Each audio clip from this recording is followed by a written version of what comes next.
In part B of the question, it asks us to find the Cartesian equation of C.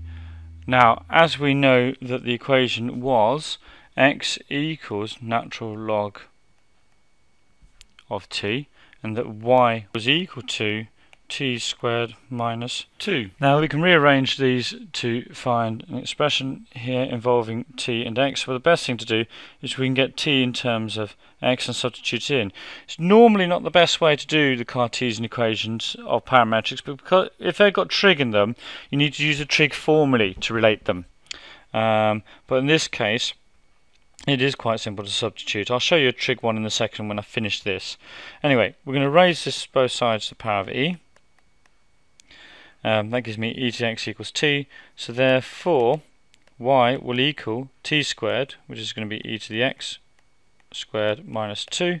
So y equals e to the 2x minus 2. Now let me just give you an example.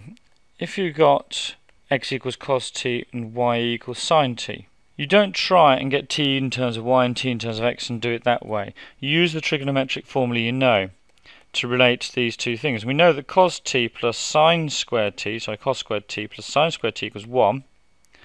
So what you do is you realise, well, I need cos squared t, so x squared equals cos squared t, and y squared equals sin squared t.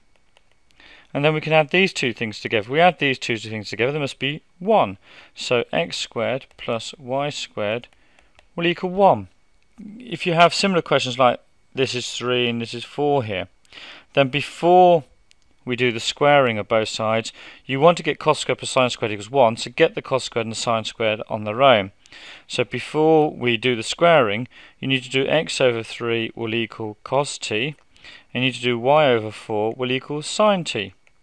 And then when you square these, you end up with all of that squared and all of that squared. So it will be, you can either do it as x squared over 9 and y squared over 16, or you can put them in the brackets. So be aware, it's actually very rare to get this type of question in an A-level exam especially, where actually you just find out what t is in terms of x and then substitute that in. Generally you usually use some connecting formula, with the especially with the trig ones, to eliminate. Now in part C, we've got the same equation that's being rotated around the axes. So we want to find out the volume when this is rotated around the axes. So we'd found that the Cartesian form was this. I'm going to do it first of all using the Cartesian form. Also, while we're here, I'm going to look at the parametric form of doing the integration. So if we do the Cartesian form first, we know that the volume will equal pi times the integral of y squared dx. So y squared will equal all of this squared. So volume, and the limits will be natural log of 2 to the natural log of 4. And y squared of all of this, well, let's just write it down so you get some marks for writing down the correct expression. You got that down, you gain yourself a mark. Now, what we need to do is we need to expand this before we can integrate it. We can't integrate this as stands. There's no obvious reverse chain rule going on here, because if there was, if you were thinking this comes from e to the 2x minus 2 cubed, you should have a differential of the inside outside the bracket somewhere. So there should be an e to the 2x outside that bracket, and it's not. So multiply out brackets in this case. So you'll get e to the 2x times e to the 2x, which will give you e to the 4x. You get 1 minus lots of minus 2 times e to the 2x, and then you do it the other way, e to the 2x times minus 2, so you're going to get minus 4 e to the 2x, and minus 2 squared is just plus 4. Do remember to do your double bracket expansion when squaring. Don't just write e to the 2x squared minus 2 squared. Yeah, remember that it's actually e to the 2x minus 2 times e to the 2x minus 2. And I've got this value by doing that times that plus that times that. Let's integrate that. E to the 4x will come from e to the 4x. Remember, I need to divide by 4. That's going to come from e to the 2x. I need to divide by 2. And that's going to come from just 4x. And my limits are still natural log of 2 and natural log of 4. Put the limits in. Still going to leave pi outside, makes it easier.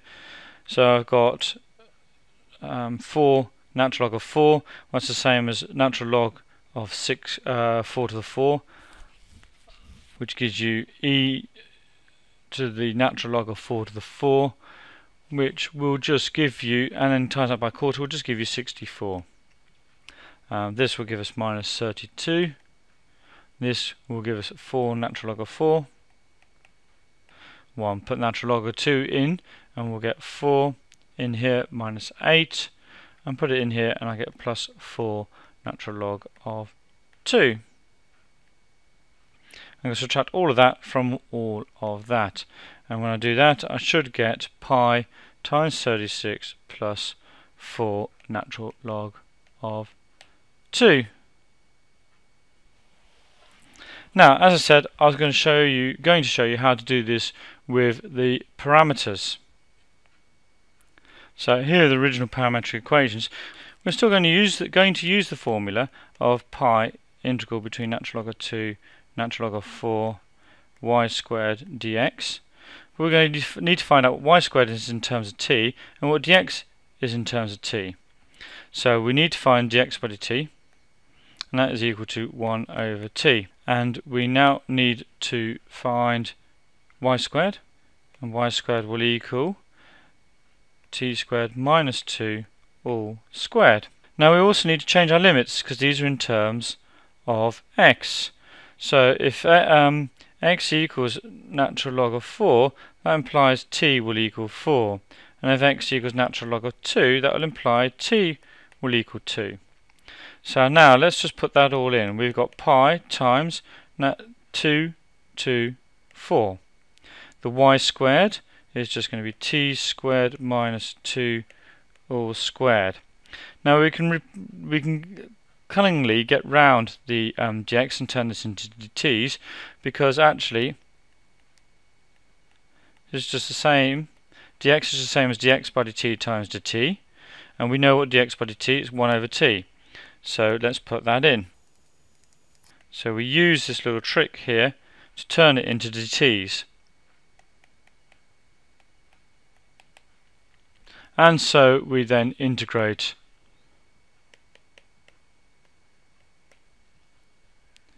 t cubed minus 4t plus 4 over t dt. I'm not going to go through, I'll just quickly do the integration of that. I won't put the limits in because we've done that once already, and these limits are going to be easier. So I'll just integrate that so as you can see the integral. Minus 2t squared, 4t will come from plus 4 natural log of t. And you do that between 4 and 2 and times by pi, like we did before. And once you've put all those limits in, put 4 in, work it all out, minus, put 2 in, work it all out, and you will get again pi 36 plus 4 natural log of 2.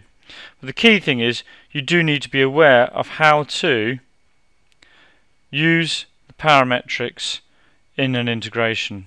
Okay, generally it's usually easier to do this because quite often it can be quite complicated to find the Cartesian form, but either way is a perfectly valid method.